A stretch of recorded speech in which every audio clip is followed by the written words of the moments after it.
Welcome into the Locker Room Report. She's Mackenzie Blaze. I'm Morgan Jackson. I say this every time. It's just us two ladies tonight, Blaze. How lucky is South Georgia? Yeah, before we get into some basketball action, we have to start with what this week was all about. Athletes furthering their academic and athletic careers. We saw more than 60 athletes in South Georgia sign over the past 2 days, the trend continuing Friday in Cordele. Jordan Fox will join the MAC conference after signing his letter of intent to Toledo. Fox's journey came with doubt. He used that doubt to fuel him, and now he'll join the mid-major program. Well, it feels great. I always been doubted my whole life. I always been an undersized linebacker. I always been a little linebacker, but I showed them and I proved my point. I chose Toledo because the coaching staff was at Mercer first, but then they've been believing me since my 10th grade year. Been watching my film since 10th grade year, so ever since then I feel like that was home and the place to be. The first-team all-region linebacker led the Cougars in tackles and kept it simple when asked what his approach is when he steps foot on campus. Get ready to work. Get ready to work. Earn my spot. There's a tradition of successful football at Fitzgerald. That success producing the talent at the collegiate level. 3 Canes putting pen to paper on Friday morning. Bryce Smith is headed to Savannah State to bring something special to their D-line. Tyson King not going far. He'll be sporting the blue and gold at Fort Valley State. And the electric Victor Copeland will be turning heads in Kansas at Hutchinson College. Each of these athletes sharing their thoughts on the support they've received throughout the years.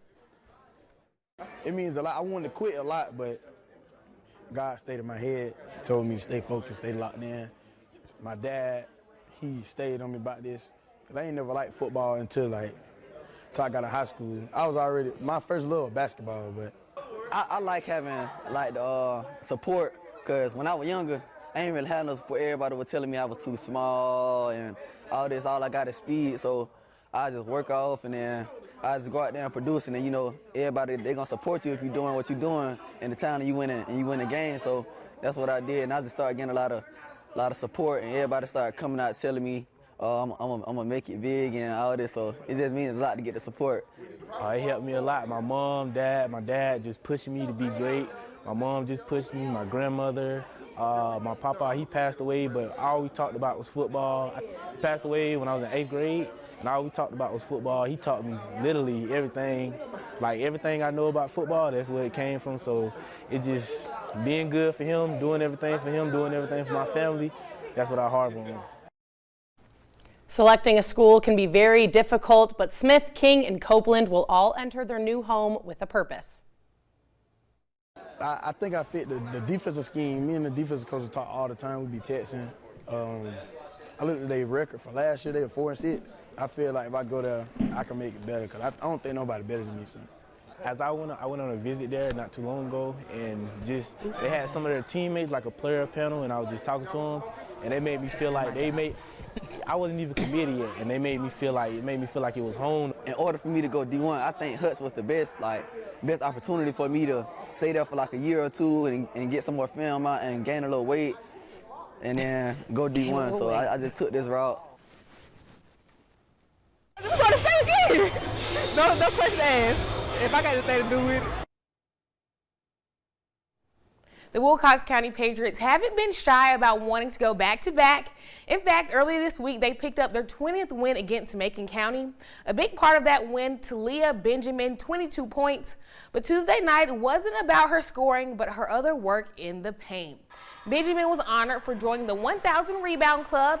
In just 3 seasons, the junior eclipsed the 1K mark. So Talia, what's your role in the Patriots bringing home some more hardware?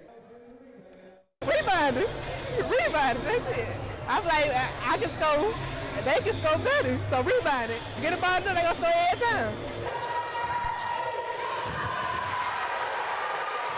Benjamin showing love to her guards there. Just a good mix of girls in Rochelle. They picked up another win tonight over Hawkinsville, making them the regular season champs.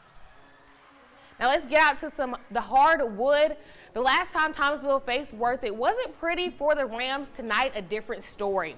Rams trailed by double digits early on, but in the third, Kwame Wright off the miss gives Worth their first lead since the first quarter. Adam Barnes scoreless the first half. 2 big triples in the third. Thomasville regains the lead. Under 4 to play, great ball movement here from the Bulldogs. Jordan Mitchell inside 2, he drops 17. The pressure and the defense were worth on display all night. Jeremy Cannon with back-to-back steals. The home team back on top by 1 with under 3 to go. Nigel Pittman scores 17, none bigger than this back-to-back buckets. Thomasville now up 1. The hustle of the Rams making all the difference. Wright misses the jumper, but stays with it. The game's high score with 18 gives the Rams the lead, under 2 now to go. Time winding down. The Bulldogs looking for the lead.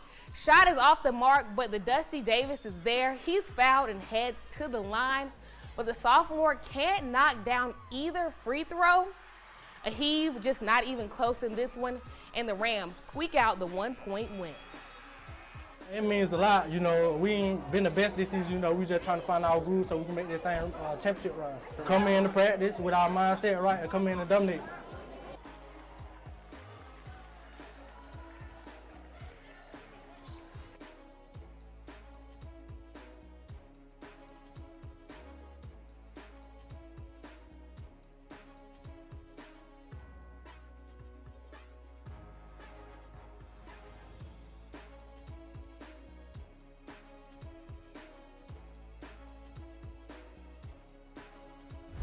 Here is the Albany State University Player of the Week.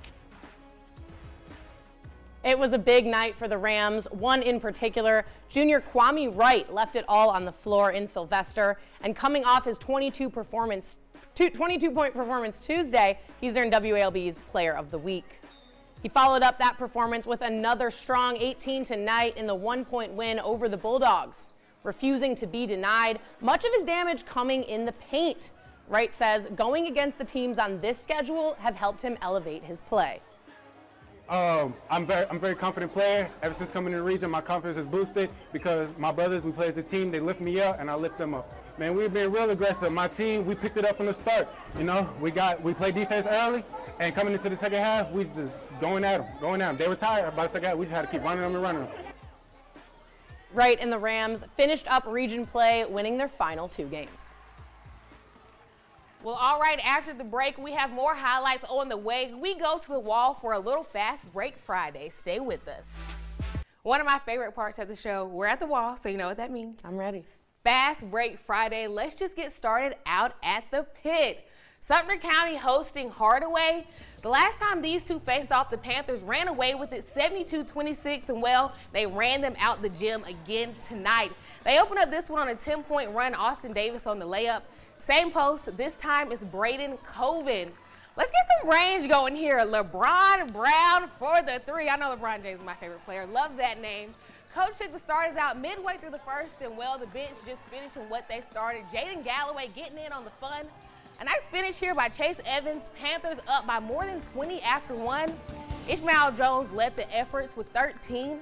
Sumter County having their way. Thomas Mays with the one-hand jam.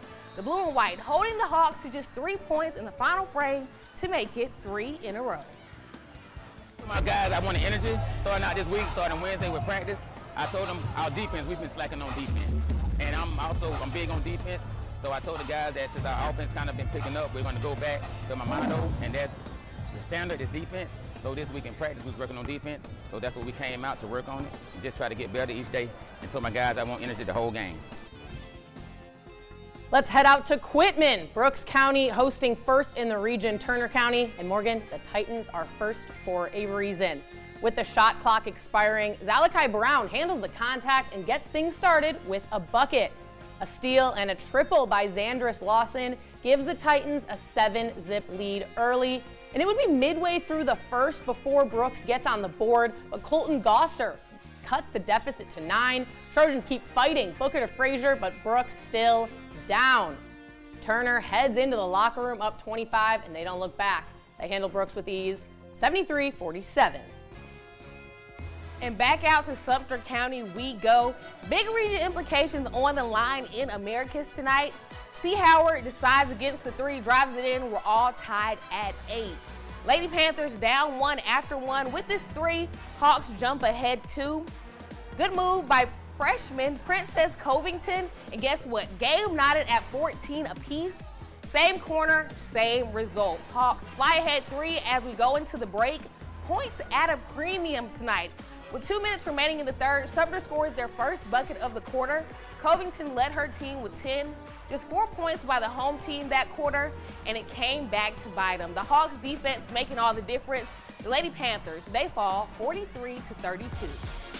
Let's jump out back over to Quitman. Turner County looking for redemption against the Lady Trojans. The Lady Titans on the board first with a triple from Destiny Sanders. Then Aluna Edwards driving. She'll throw it up, and it's good.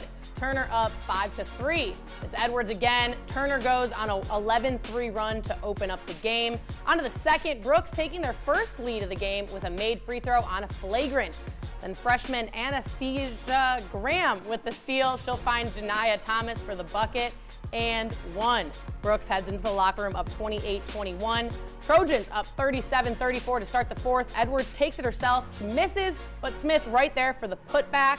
Graham finds Kamina Greer, small but mighty. She goes up strong to give Brooks a 9-point lead, and this one was a lot closer than the last time these two met. Brooks County wins again, 51-42.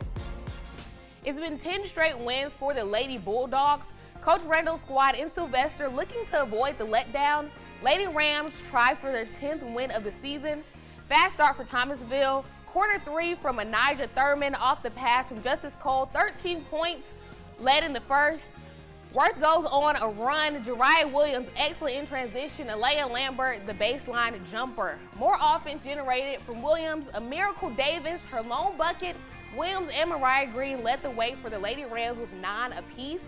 Big night for Jayla Brooks. Inside finds Zariah Mitchell. Then in the open court for 2, she led all scorers with 18. Almost a carbon copy to the matchup 2 weeks ago. The Lady Dogs pick up win number 18. And how about this? Coming up after the break, we go from 5 to 1. Top plays when we come back. You know what time it is. It's time for our top plays of the week. This one coming from Tuesday night. She gets the block, but how about this? Get that out of here. The girl stole it from her, then she got that get back on the other end of the court. Shamari Martin with the block right there. Play number 4, we go to Turner County at Brooks County. Freshman Anisha Graham with the steal. She finds Janiyah Thomas. Basket is good and 1. What a finish. Play number 3 coming from Sylvester tonight. Nigel Pittman with a nice putback tip-in. In play number 2, Sumter versus Hardaway, Thomas Mays with the one-hand slam. We saw that one. I mean, way to get up, young guy. The defense was on display from Jamari Brown. Check out that double block. Actually should have been 3. Not sure about that foul call, but great defense and a great win for Worth County tonight. And Jamari Brown gets our play of the week. Another fun week, but that does it from this week of the Locker Room Report. We'll be right back here next week crowning some region champs. Until then, have a good night, South Georgia.